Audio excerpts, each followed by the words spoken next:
नमस्कार। हमारा आज का प्रश्न रहेगा नाटक के तत्वों का विवेचन। कि नाटक के तत्व क्या क्या कौन कौन से हैं जिनसे क्या नाटक का निर्माण होता है, इसके लिए कौन कौन से तत्व अनिवार्य हैं। तो जैसे कि हमने कल नाटक की परिभाषा की थी, तो उसमें मैंने आपको बताया था कि नाटक होता क्या है। ठीक है, तो एक बार फिर बता देती हूँ कि नाटक नट धातु से बना है और ये रंगमंच पर अभिनय के द्वारा प्रस्तुत की जाने वाली आख्यानिका है। अब हम शुरू करते हैं नाटक के तत्वों का विवेचन। देखिए, नाटक काव्य और गद्य का एक रूप है जो रचना श्रवण द्वारा नहीं अपितु दृष्टि द्वारा भी दर्शकों के हृदय में रस अनुभूति कराती है। ठीक है, जो नाटक है ये सिर्फ हम सुनते ही नहीं है बल्कि इसको देख भी सकते हैं, अर्थात इसको इसीलिए दृश्य काव्य कहते हैं। ठीक है, उसे नाटक या दृश्य काव्य कहते हैं। नाटक में श्रव्य काव्य से अधिक रमणीयता होती है, क्योंकि नाटक में इसमें रमणीयता ज़्यादा क्यों होती है, क्योंकि इसको हम देख भी रहे होते हैं, अकेले सुन नहीं रहे होते, इसलिए इसमें जो रमणीयता का तत्व है वो अधिक होता है। श्रव्य काव्य होने के कारण जो लोक चेतना से अपेक्षाकृत अधिक घनिष्ठ रूप से संबंध है। ठीक है, ये क्या है कि ये लोगों से ज़्यादा जुड़ी हुई है। नाट्य शास्त्र में लोक चेतना को नाटक के लेखन और मंचन की मूल प्रेरणा माना गया है। ठीक है, इसमें क्या है, नाट्य शास्त्र में लोक चेतना के लिए नाटक का लेखन और उसका मंचन क्या है, इसकी मूल प्रेरणा है नाटक लेखन का। अब हम इसके तत्व देखते हैं कौन कौन से हैं। देखिए, भारतीय एवं पाश्चात्य दोनों ही तत्व दृष्टियों में विशेष अंतर नहीं है, क्योंकि देश काल का तत्व कथा वस्तु से ही संबंधित है तथा कथोपकथन और शैली अभिनय के अंतर्गत समाहित हो सकते हैं और उद्देश्य तथा रस तत्व भी एक ही हैं। दोनों ही दृष्टियों के समन्वित दृष्टिकोण के अनुसार नाटक के तत्वों का विश्लेषण नीचे दिया गया है। पहला तत्व आता है कथा वस्तु। ठीक है, जिसको प्लॉट बोलते हैं। कथा वस्तु नाटक का वह मूल तत्व है जिस पर नाटक के विशाल भवन को खड़ा किया जाता है। नाटक के शेष तत्व भी इसी तत्व पर आधारित होते हैं। कथा वस्तु का इतिवृत्त किस स्रोत से आया, कि इसमें प्रमुख और गौण कथाएं कौन सी हैं, अभिनय की दृष्टि से उसमें कैसा विकास हुआ है तथा संवाद की दृष्टि से कथा किस कोटि की है, इन चारों दृष्टियों से कथा वस्तु की समीक्षा होती है। इन आधारों को संक्षेप में इतिवृत्त, अधिकारी, अभिनय और संवाद भी कहा जाता है। नाटक की कथा वस्तु के लिए इतिहास, पुराण, सामाजिक जीवन, लोक गाथा, व्यक्तिक उदात्त चरित्र अथवा कल्पनाजन्य कथा इत्यादि किसी को भी अपनाया जा सकता है, परंतु सार्थकता और उद्देश्य पूर्णता का होना कथा वस्तु की प्रमुख विशेषता है। अब देखो, कथा वस्तु मुख्यतः उसके भेद किए गए हैं आधिकारिक रूप में और प्रासंगिक।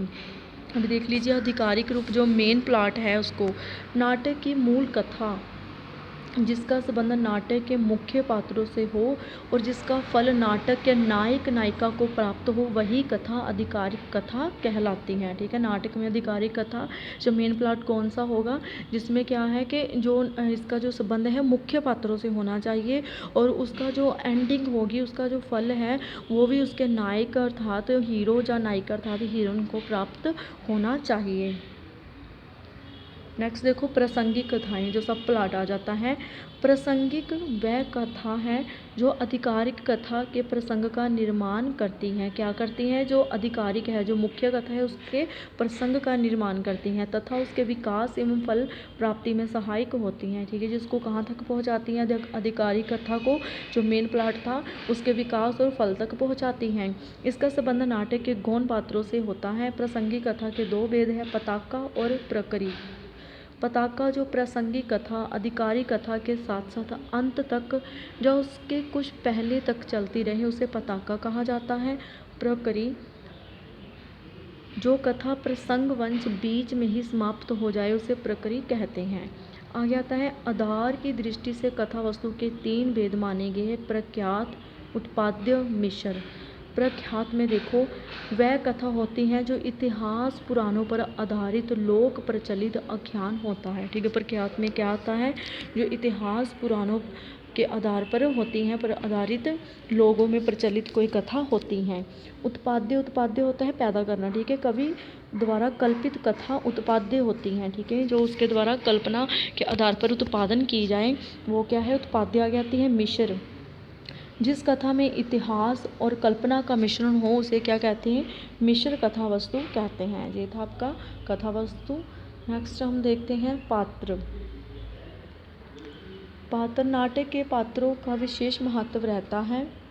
पात्रों के बिना कथा वस्तु का विकास संभव नहीं है। नाटक के प्रधान पात्र को नायक कहते हैं। ठीक है, नायक नेता के रूप में कथा को फल प्राप्ति की ओर ले जाता है। नायक क्या करता है? नेता के रूप में जो कथा है उसको फल की ओर ले जाता है। चारित्रिक दृष्टि से नायक के भेद, 4 भेद है चारित्रिक दृष्टि से। देखो, धीरोदात्त, धीर ललित, धीर प्रशांत, धीरोदत्त। अब देखो, धीरोदात्त नायक, ऐसा नायक महाप्राण, अति गंभीर, क्षमाशील, अपनी प्रशंसा अपना करने वाला, स्थिर स्वभाव का, विनम्र और दृढ़ निश्चयी होता है। देन आता है आगे धीर ललित नायक, ऐसा नायक कला प्रेमी है, सुखी होता है, कोमल और श्रृंगार प्रिय होता है। नेक्स्ट आता है धीर प्रशांत, ऐसे नायक में शांत गुण की प्रधानता होती है, वह प्राय ब्राह्मण अथवा वैश्य जाति से संबंधित होता है। नेक्स्ट आता है धीरोदत्त नायक, ऐसे नायक में अभिमान, ईर्ष्या, छल कपट, चंचलता और उग्रता होती है। नायक की तरह अवस्था, स्थिति एवं घटना के आधार पर नायिकाओं के भी कई भेद उपभेद है, जिसमें मुख्य निम्नलिखित। अब आती है नायिका। ठीक है, पहला आता है नायक, अब नायिकाएं जो होती हैं, स्वकीय, परकीय, मुग्धा है, विप्रलंबा है, अभिसारिका है, प्रेषित, पत्रिका है आदि। नायिका की सहायता करने वाले प्रमुख पात्र को पीठ मर्द या साइड हीरो, ठीक है, तथा फल प्राप्ति में विरोध करने वाले को प्रतिनायक या जिसको आप विलेन बोलते हैं कहते हैं। ठीक है, क्योंकि संस्कृत नाटक सुखांत हुआ करते थे, इसीलिए उसमें हास्य रस की सृष्टि करने के लिए एक पात्र रखा जाता था जिसे विदूषक कहा जाता है। ठीक है, जो विदूषक पात्र आता है ना बीच बीच में, वो कौन सा आता है? कॉमेडियन जिसको बोलते हैं, वो होता है विदूषक। नेक्स्ट देखो, कथोपकथन अथवा संवाद जिसको डायलॉग बोलते हैं।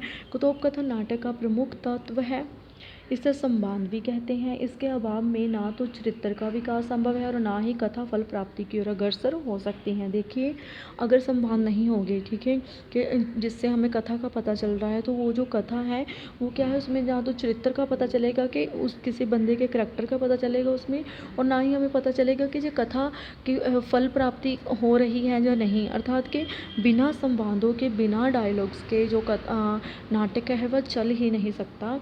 इसीलिए संवाद है संक्षिप्त अर्थात छोटे, रोचक होने चाहिए, सरल, पात्रानुकूल और परिस्थिति को स्पष्ट करने वाले तथा कथा प्रवाह को बनाए रखने वाले, दर्शकों की रोचकता और जिज्ञासा को बनाए रखने वाले होने चाहिए। ठीक है, पात्र क्या है, जो संवाद है वो पात्र के अनुकूल होने चाहिए। पात्र कैसा है उसी के अनुरूप वो होने चाहिए। उसकी परिस्थिति क्या है, ठीक है, उसको स्पष्ट करते होने चाहिए, उसके हृदय की भावनाओं को और दर्शकों को रोचकता उसमें पैदा होनी चाहिए, और जो जिज्ञासा वृत्ति है दर्शकों की उसको बनाए रखने वाले होने चाहिए। जिज्ञासा होता है जानने की जो इच्छा हो। संवाद स्वाभाविक, चोटीले और मार्मिक होने चाहिए। नेक्स्ट आता है अभिनेता। नाटक का जो सबसे प्रमुख तत्व है एक्टिंग। ठीक है, इसके बिना जो नाटक है वो चल ही नहीं सकता, क्योंकि इसका मंचन होता है, और मंचन किसके द्वारा कर सकते हैं हम? अभिनेता से। ठीक है, एक्टिंग के रूप में। अभिनेता या नाटकीयता की प्रमुख विशेषता है, यदि रचना का सफलतापूर्वक अभिनय ना किया जा सके तो नाटक का इच्छित परिणाम संभव नहीं होता। पात्र तभी श्रेष्ठ है जब वह अभिनय को सजीव बनाकर प्रस्तुत करते हैं। उनका अभिनय पात्रों के आंगिक, वाचिक, आहार्य अथवा सात्विक चेष्टाओं दर्शकों को अपने आप में इतना तल्लीन कर ले कि वे अपनी परिस्थिति को भूलकर नाटक के वातावरण में ही खो जाए। यही अभिनय की विशेषता है। ठीक है, क्या इसकी विशेषता है कि जो वहाँ पर जो अभिनय कर रहे हैं, पात्र है, जो करैक्टर अभिनय कर रहे हैं, उनका आंगिक, वाचिक, ठीक है, और आहार्य और जो उनकी सात्विक चेष्टाएँ हैं वो क्या है, इस प्रकार की होनी चाहिए कि लोग उसको देखें और वो अपनी स्थिति भूल जाए कि वो कहाँ बैठे हुए, अर्थात तो उसमें इतने तल्लीन हो जाए नाटक देखने में, वो इतने श्रेष्ठ होने चाहिए। नेक्स्ट आता है कि इसी आधार पर अभिनय 4 प्रकार के होते हैं, आंगिक, वाचिक, आहार्य और सात्विक। अभी देखा, आंगिक में क्या आता है, शरीर, मुख एवं अंग संचालनों द्वारा किए जाने वाले अभिनय को आंगिक अभिनय कहते हैं। धन आता है वाचिक, संवाद को बोलने की पद्धति। ठीक है, वाचिक पता ना, बोलने से आगे छंदों को पढ़ने की शैली होती है उसके स्टाइल कहने का, भाषा के प्रकार का अनुकरण अर्थात नकल करना आदि वाचिक अभिनय के अंतर्गत गिना जाता है। नेक्स्ट आता है आहार्य अभिनय। आहार्य में नाटकीय वेशभूषा तथा प्रकृतिगत चेष्टाएँ आती हैं, ठीक है। उसमें क्या आएंगी, अभिनय करने वाले की जो वेशभूषा है उसका चित्रण इसमें रहेगा। नेक्स्ट आता है सात्विक अभिनय। सात्विक अभिनय में सुवेद, रोमांच आदि सात्विक गुणों का सन्निवेश होता है। विद्वानों ने अभिनेता के लिए निम्नलिखित गुणों का होना जरूरी माना है कि अभिनय कार्य व्यापार में तीव्रता लाने वाला होना चाहिए, ठीक है। संवाद क्या होने चाहिए, अभिनय उपयुक्त होने चाहिए। जो संवाद इसमें है, संवाद चुस्त, संक्षिप्त अथवा छोटे छोटे होने चाहिए। पात्रों की भाषा कैसे होनी चाहिए, सरल और स्वाभाविक होनी चाहिए, ताकि जो देखने वाला दर्शक है उसको भी उसकी भाषा समझ में आ सके। ये ना हो कि भाषा में भारी भरकम शब्दों का प्रयोग किया हुआ हो तो जो साधारण कोटि का पाठक है उसको समझ ही ना आ सके, ठीक है। इसलिए भाषा कैसे होनी चाहिए, सरल होनी चाहिए, ताकि चाहे वो कहीं अनपढ़ पाठक हो या फिर साधारण कोटि का हो वो भी उसको समझ सके कि वो क्या कहना चाहते हैं, क्या उपदेश देना चाहते हैं अपने अभिनय के द्वारा, नाटक के द्वारा।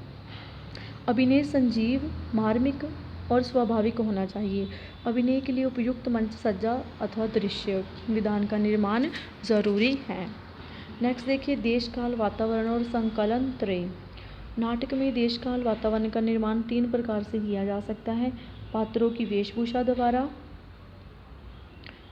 पात्रों की भाषा द्वारा, तत्कालीन परिस्थितियों के चित्रण द्वारा। अब आता है क्योंकि नाटक क्या है, रंगमंच की वस्तु है, अतः पात्रों की विभिन्न वेशभूषाओं में रंगमंच पर आना पड़ता है, ठीक है। अब जो पात्रों हैं उनको क्या है, अलग अलग वेशभूषा बनाकर रंगमंच पर आना पड़ता है। जो वेशभूषा यदि देश काल अनुरूप ना हो तो पात्र क्या है, हास्यास्पद लगेंगे।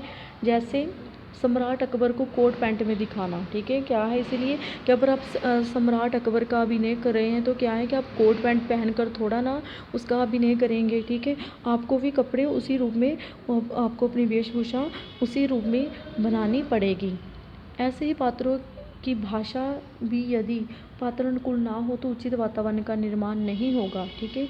कोई मजदूर पात्र शिष्ट संस्कृति में बोले तो कुछ अस्वाभाविक लगेगा, ठीक है। इसलिए भाषा का भी यथेष्ट ध्यान रखा जाना चाहिए। तत्कालीन परिस्थितियों का चित्रण भी यदि युग अनुख ना हो तो नाटक का वातावरण प्रभाव उत्पादक ना बन पाएगा। सफल नाटककार वर्तमान में रहता हुआ भी भूतकाल का सफलतापूर्वक उद्घाटन कर सकता है। नाटकों में वातावरण की सृष्टि 2 रूपों में होती हैं, ऐतिहासिक और समकालीन। ऐतिहासिक नाटकों में लेखक युग विशेष तथा काल विशेष के अनुरूप वातावरण का निर्माण करता है। इसके लिए उस समय की राजनीतिक, सामाजिक, धार्मिक परिस्थितियों, रहन सहन, रीति रिवाज, भाषा और वेशभूषा के तथ्य के अनुकूल प्रदर्शन करना पड़ता है। यह स्थिति समकालीन वातावरण पर भी निर्भर करती है। वातावरण का संजीव चित्रण नाटक को स्वाभाविक एवं उद्देश्य पूर्ण बना देता है। नेक्स्ट देखिए संकलन त्रय अर्थात 3 यूनिट्स टाइम्स की आती हैं जी। Unity of time, unity of action है और यूनिटी ऑफ प्लेस है। अरस्तु के कथा वस्तु की सुसंगठिता के लिए संकलन त्रय को अधिक महत्व दिया है। किसने दिया है? अरस्तु ने। और संकलन त्रय से तात्पर्य है समय की एकता, घटना एवं कार्य की एकता और स्थान की एकता। समय की एकता का तात्पर्य है कि नाटक में जिस घटना का भी वर्णन हो उसमें जितना समय हो उतने समय में ही उसका अभिनय किया जा सके। धन्यता घटना अथवा कार्य की एकता से तात्पर्य है कि मुख्य क्रिया विपार से असंबद्ध कोई क्रिया विपार नाटक में ना आए, ठीक है। जो घटना है, जो मुख्य घटना है वही उसमें चलनी चाहिए, उससे अतिरिक्त जो छोटी हैं, जो छोटा क्रिया विपार है वो इसमें नहीं आना चाहिए। धन्यता स्थान की एकता से तात्पर्य है नाटक में स्थान परिवर्तन इस प्रकार का नहीं होना चाहिए कि दर्शकों को असंभव लगे। जैसे चलचित्रों में हवाई जहाज़ दिल्ली से उड़ता और दूसरे क्षण मुंबई में उतरता हुआ दिखाया जाता है। अर्थात यहाँ पर कहने का भाव ये है कि स्थान भी इस प्रकार का होना चाहिए कि वो कुछ भी अजीब ना लगे, कोई असंभव सा प्रतीत ना हो कि इसे तो हम क्रिएट नहीं कर सकते थे, ठीक है। इस प्रकार का नहीं होना चाहिए। नेक्स्ट आता है शैली, अर्थात कि नाटक को लिखने का जो ढंग है, स्टाइल है, वो किस प्रकार का है। शैली से अभिप्राय नाटक के लेखन एवं प्रस्तुतिकरण से है। शैली में नाटक का आरंभ, मध्य और अंत निर्धारित किया जाता है। इसी आधार पर नाटक को सुखांत अर्थात कॉमेडी और दुखांत अर्थात ट्रेजेडी दो श्रेणियों में बांटा जाता है। भाषा क्या है? मंगलाचरण, मुहावरे एवं हास्य आदि शैली के अंतर्गत ही परिगणित किया जाता है। नाटक की शैली में सबसे महत्वपूर्ण बात ये होनी चाहिए कि उसका प्रत्येक तत्व नाटक को अभिनय बनाने में सहायक हो। वह आँखों, कानों, हृदय को समान रूप से प्रभावित करने की सामर्थ्य रखता हो।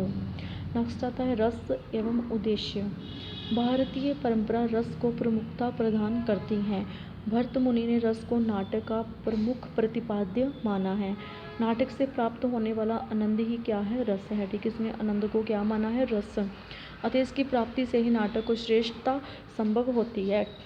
पाश्चात्य नाटकों में रस की सिद्धि इस रूप में नहीं की जाती क्योंकि उनकी दृष्टि में नाटक का मूल संबंध जीवन की किसी मूल समस्या को प्रकट करता है। पाश्चात्य नाटक अर्थात जो फॉरेन के नाटक हैं, ठीक है, अतः रस के स्थान पर वहाँ उद्देश्य पर विचार करते हैं। हिंदी नाटकों में समस्याओं के चित्रण की प्रधानता रहती है। जीवन दृष्टि पर विरोधी पात्रों का संघर्ष उत्पन्न होता है और अंत कभी कभी समस्या का समाधान देने की अपेक्षा केवल संकेत देता है, जिससे हिंदी नाटकों पर पाश्चात्य प्रभाव अधिक दिखाई देता है। संस्कृत नाटकों में काव्य शास्त्रीय सिद्धांतों का अनुकरण नाटक को सिद्ध अवस्था की ओर ले जाता है। यही सिद्ध अवस्था नाटक की क्या है? रसदशा कहलाती है। प्रामाणिकता, दर्शक, श्रृंगार, वीर एवं हास्य आदि रसों का आस्वादन करके नाटक की रमणीयता को धारण करता है। ये था आपका नाटक के जो तत्व हैं उसका परिचय पूरा का पूरा। तो ये यहीं पर समाप्त होता है।